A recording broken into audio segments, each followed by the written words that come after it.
Hello guys, আইসকা মুই আমার বন্ধুরে লইয়া ডাক্তার দেহামু। তোমরা মোদের সাথে থাইক্কো। বন্ধু উত্তরে ডাক্তার দেহামু। কেন রে মোর কিথা হইছে না তবু দেহামু। থাক। আফা মোদের সিরিয়াল কখন? টাকা দেন আর ওয়েটিং রুমে বসে অপেক্ষা করুন। আচ্ছা ঠিক আছে। দোস্ত মুই বুঝলাম না তুই আমারে ডাক্তার দেখাইতে আনছস কেন? আরে বেড়া তুই বুঝবি না, বইসা থাক। কিন্তু মুই ভালো আছি। হ্যাঁ তুই ভালো আছিস। আর তুই যে সুস্থ সেটা কখনো বলবি না। তোর কাহিনীটাই বুঝলাম না রে, অনর্থক ডাক্তারের ফিস 1500 টাকা দিলি। আপনাদের সিরিয়াল আসছে, ডাক্তারের কাছে যান। আর আমি যে আপনাদের সিরিয়াল আগে দিলাম, আমারে কিছু দিবেন না? 3 টাকাটা। ঠিক আছে, ধন্যবাদ। আপনাকেও ধন্যবাদ। আপনারা দুজন ভিতরে আসুন। চলুন দাদা। হ্যাঁ চলুন।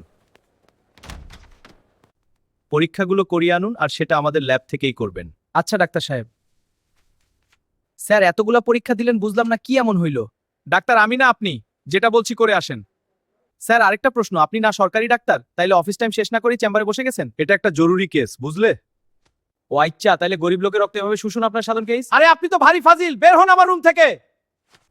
স্যার আসতে পারি? আরে এটা আবার কে? আমি সাংবাদিক। তো আমি কি করতে পারি? স্যার আপনার না এখন সরকারি হাসপাতালে থাকার কথা, এখানে কি করেন? না আপনি এটা করতে পারেন না।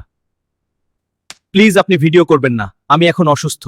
অসুস্থ হইলে চেম্বার করছেন কিভাবে? আমি এখন মানব সেবা দিচ্ছি। তাহলে সরকারি হাসপাতালের গরিব লোকদের সেবা দিবে কে? দর্শক, তাহলে এটা হচ্ছে ডাক্তারের মানব সেবা। তাইলে এবার বুঝেন আমরা কোথায় বাস করছি।